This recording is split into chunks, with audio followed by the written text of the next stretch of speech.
नमस्कार। द देसी अड्डा पर आपका स्वागत है। मैं हूं राकेश तिवारी। आरजेडी में हिना साहब की वापसी तय हो गई है। लालू परिवार और शहाबुद्दीन परिवार के मिलने के बाद ये तय हुआ है, हिना साहब अपने शर्तों पर आरजेडी में वापसी करेंगी। माना जा रहा है कि हिना साहब और लालू प्रसाद यादव की फैमिली के बीच लगभग 1 घंटे तक जो बातचीत हुई, उसका नतीजा यही रहा कि अब हिना साहब राजद में लौट आएंगे। जब से हिना साहब और लालू प्रसाद यादव में मुलाकात हुई है, बिहार की राजनीति में चर्चाओं का बाजार गर्म है। कई तरह की चर्चाएं बिहार की राजनीति में तैर रही है। माना जा रहा है कि आरजेडी को मजबूत करने की दिशा में तेजस्वी यादव ने जिस प्रकार से कदम उठाना शुरू किया है, उसी की एक कड़ी है हिना साहब को फिर से आरजेडी में लाने की कोशिश करना। लालू प्रसाद यादव राजनीति के माहिर खिलाड़ी हैं। लोकसभा चुनाव में आरजेडी के परफॉर्मेंस को देखते हुए वो 2025 के लिए तेजस्वी यादव का जो पिच है, राजनीति का पिच, वो तैयार कर रहे हैं। इसीलिए हिना साहब के पास ये प्रस्ताव गया है कि आरजेडी में वो वापस आ जाए, और यह प्रस्ताव कोई और नहीं बल्कि लालू यादव के खासम खास और हिना साहब के भी खासम खास एमएलसी विनोद जायसवाल के माध्यम से गई। और विनोद जायसवाल की मध्यस्थता में ये सब तय हो पाया है कि किस तरह से हिना साहब राजद में वापसी करेगी। हालांकि सब लोग ये भी जानते हैं कि हिना साहब आज तक किसी दूसरे पार्टी में गई नहीं। हिना साहब ने राजद छोड़ा जरूर था, लेकिन उन्होंने किसी दूसरे पार्टी से नाता जोड़ा नहीं था। इसलिए ये माना जा रहा है कि हिना साहब अपने ही घर में थी और अपने ही घर में फिर से वापसी कर रही हैं। देखिए, हिना साहब के राजद छोड़ देने से आरजेडी के लिए कई तरह के परेशानियां पैदा हो गई थी। आरजेडी को मुसलमानों को यह जवाब देते हुए नहीं बन रहा था कि आरजेडी उनका कितनी बड़ी हितैषी है। जिस शहाबुद्दीन ने आरजेडी को आगे बढ़ाने के लिए अपनी जी जान लगा दी, जिस शहाबुद्दीन के वफादारी की किस्से बिहार के राजद की राजनीति में कही जाती है, उसी का परिवार यदि आरजेडी से दूर चला जाएगा तो भला आम मुसलमान उससे कैसे जुड़ पाएगा। सवाल ये भी था, और इसी सवाल का हल ढूंढते ढूंढते फिर तेजस्वी यादव और लालू यादव हिना साहब के पास पहुंच गए। अब देखिए, आरजेडी पर यह आरोप रहा है कि यदि आरजेडी शहाबुद्दीन जैसे वफादार परिवार को अपने साथ जोड़ नहीं पाएगी तो फिर वो कैसे मुसलमानों की हितैषी होगी।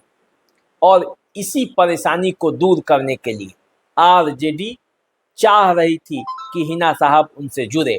और आपने देखा होगा कि लोकसभा चुनाव के दरमियान जब अंत में ये भनक लगी कि हिना साहब के नहीं रहने से पार्टी को नुकसान पहुंच सकता है, तब सिवान का टिकट अंतिम समय तक रोक कर रखा गया था। लेकिन तब हिना साहब ने ये मन बनाया था कि सिवान से वो निर्दलीय ही चुनाव लड़ेंगी, और इसी का नतीजा रहा कि आरजेडी से तब बात नहीं बन पाई थी। लेकिन अब जब 2025 में तेजस्वी यादव मुख्यमंत्री बनने का सपना देख रहे हैं, तो उन्हें छोटी मोटी बातों को भुलाना पड़ेगा। और इसी के तहत तेजस्वी यादव अपने प्रयासों में लग गए। लालू यादव की देख रेख में कई रणनीति पार्टी की अभी से बननी शुरू हो गई है, और आरजेडी के पुराने लोगों को उससे जोड़ा जा रहा है। ये देखा जा रहा है कि आरजेडी से कोई छिटक कर दूर न चला जाए, जिससे उसका वोट बैंक पे असर पड़े। तो सबसे पहले माई समीकरण को चुस्त दुरुस्त करना है, और उसी माई समीकरण को चुस्त दुरुस्त करने के लिए तेजस्वी यादव और हिना साहब के बीच ये समझौता हुआ है। आपको पता है कि तेजस्वी यादव हिना साहब से दूरी बना लिए थे और हिना साहब का परिवार भी तेजस्वी यादव और राजद से दूरी बना चुका था। लोकसभा चुनाव में एक शहर में रहने के बावजूद दोनों एक दूसरे से मिले तक नहीं, उसके बाद कोई बातचीत भी नहीं हुई। लेकिन चुनाव परिणाम जब सामने आया तो दोनों को अपनी गलती का एहसास हुआ।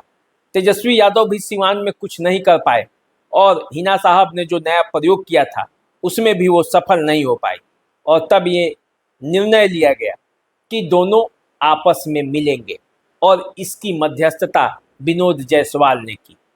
तब जाकर ये संभव हो पाया कि तेजस्वी यादव और लालू यादव के सामने हिना साहब और ओसामा साहब बैठे थे। अब जब हिना साहब की वापसी की चर्चा है तो ये भी कहा जा रहा है कि आखिर किन शर्तों पर हिना साहब वापस लौट रही हैं, हिना साहब को आखिर क्या क्या मिलने वाला है। क्योंकि जब एक बार हिना साहब पार्टी छोड़कर जा चुकी हैं तो फिर आने के लिए उन्हें कुछ चाहिए, और वो चाहत जो है वो आरजेडी पूरा कर पा रहा है कि नहीं। तो जो चर्चा है उसके हिसाब से ओसामा साहब या उनकी पत्नी को रघुनाथपुर से विधानसभा का टिकट मिल सकता है और आरजेडी उन्हें रघुनाथपुर से लड़ा सकती है। लोकसभा चुनाव में भी रघुनाथपुर विधानसभा एक ऐसा क्षेत्र था जहां से हिना साहब ने अपने सभी प्रतिद्वंदियों को पराजित कर बढ़त बनाई थी। इसके अलावे 5 विधानसभा क्षेत्रों में हिना साहब को हार मिली थी और लोकसभा के चुनाव में लगभग 1 लाख से अधिक वोटों से वो हिना साहब चुनाव हार गए थे। लेकिन अब जब ये बातें हो रही हैं तब रघुनाथपुर का क्षेत्र हिना साहब के लिए चुना गया है, ऐसा कहा जा रहा है। इस बात की चर्चा बिहार की राजनीतिक गलियारों में हो रही है। खास करके जो आरजेडी से जुड़े हुए लोग हैं वो इस बात को बता रहे हैं। इसकी घोषणा न हिना साहब ने अभी तक किया है, न आरजेडी के कोई सूत्र किया है। दोनों तरफ से चुप्पी है अभी इस मामले पर। यह बैठक ही गुप्त होने वाली थी, गुप्त हो भी रही थी, ताकि पहले पूरे तरह से सभी मामलों को सेट करने के बाद कोई फैसला होगा और जो फैसला होगा वो सुनाया जाएगा।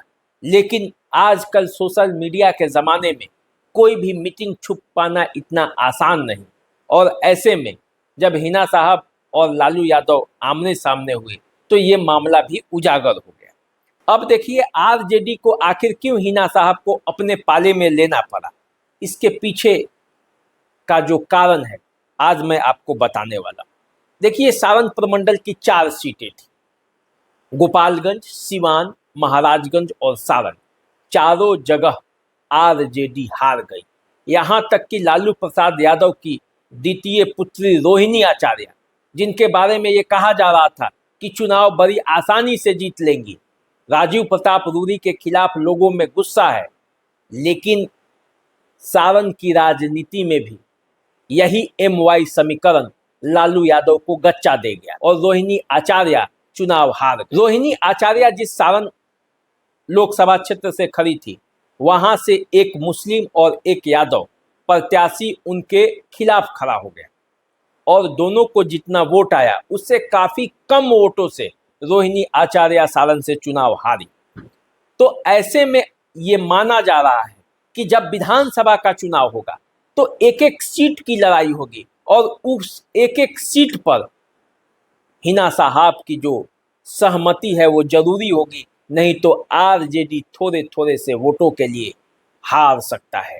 और जब सीटों का अंतर थोड़ा थोड़ा ही करते करते जब एक बड़ा हो जाएगा तो फिर तेजस्वी यादव मुख्यमंत्री कैसे बनेंगे। और सारण, सीवान, गोपालगंज, महाराजगंज के इसी समीकरण को साधने के लिए हिना साहब को रखा गया है। हिना साहब के रखने से सिर्फ सारण और सीवान, गोपालगंज, महाराजगंज में ही फायदा नहीं होने वाला है। हिना साहब यदि आरजेडी में आती हैं तो इसका फायदा पूरे बिहार में भी होगा। एक नैरेटिव भी चलाया जा सकता है कि मुसलमानों की असली हितैषी आरजेडी ही है। देखिए कैसे वो अपने कार्यकर्ताओं को एक साथ बांध कर रखती है। तो दरभंगा, पूर्णिया, जहाँ पे हिना साहब का प्रभाव है, उन इलाकों में भी आरजेडी को फायदा होगा और इसीलिए आरजेडी ये चाहती है कि हिना साहब उनके पाले में। अब देखिए 2025 की तैयारी कर रहे हैं तेजस्वी, और तेजस्वी अपने कार्यालय में उन हर नेताओं से मिल रहे हैं। ऐसी रणनीति बनाई जा रही है कि बिहार का कोई कोना न छूटे, हार की कोई संभावनाएं नहीं छूटे, जिससे तेजस्वी यादव की मुख्यमंत्री बनने के राह में रोड़ा पड़ जाए। और उसको दूर करने के लिए तेजस्वी यादव फूंक फूंक कर कदम उठा रहे हैं। अब देखिए आरजेडी के जितने भी कार्यकर्ता हैं वो चाहते हैं कि तेजस्वी यादव मुख्यमंत्री बने। इसके लिए कोई समझौता करना पड़े तो अब समझौता करने की भी तैयारी चल रही है, क्योंकि इस बार 25 में हर कीमत पर तेजस्वी यादव को मुख्यमंत्री बनाने के लिए आरजेडी संकल्पित हो रही है। तो देखिए लोकसभा चुनाव में तेजस्वी यादव और हिना साहब के बीच जो तल्खी थी उसको कम करने का प्रयास हुआ है, और जैसे ही हिना साहब आरजेडी में लौटेंगी एक बार फिर से आरजेडी का दावेदारी माई समीकरण पर मजबूती से होगा। नहीं तो आपने देखा होगा कि सीमांचल इलाके में मुसलमानों में टूट बड़े पैमाने पर हो रही थी। इसी तरह सारण प्रमंडल में भी मुसलमानों और यादवों के बीच टूट की खबरें थी। दरभंगा, मधुबनी, इन इलाकों में भी एमवाई समीकरण जो है वो टूट रहा था। उसी समीकरण को जोड़ने के लिए ये प्रयास किया जा रहा है, और अब इस प्रयास में कितनी सफलता मिलेगी ये देखना बाकी है। हिना साहब का क्या होगा? हिना साहब को राज्यसभा भेजने की बार बार चर्चा होती है। राज्यसभा की एक सीट भी खाली हुई है मीसा भारती की, लेकिन एनडीए का दबदबा होने के वजह से उस सीट पर हिना साहब को भेज पाना आरजेडी के लिए संभव नहीं है। तो हिना साहब के लिए क्या बनेगा वो तो आने वाले समय में पता चलेगा, लेकिन ओसामा साहब या उनकी पत्नी के लिए विधानसभा का एक सीट फाइनल है, और उसी फाइनल सीट पर अब हिना साहब का परिवार और लालू प्रसाद यादव का परिवार क्या फैसला लेता है, इस बात पर हिना साहब की वापसी टिकी हुई है। तो चलिए आप हमारे साथ बने रहिए, देखते रहिए द देसी अड्डा। चैनल को सब्सक्राइब कर लीजिए, फेसबुक इंस्टाग्राम पर हमें फॉलो कीजिए, अपना कमेंट दीजिए। नमस्कार।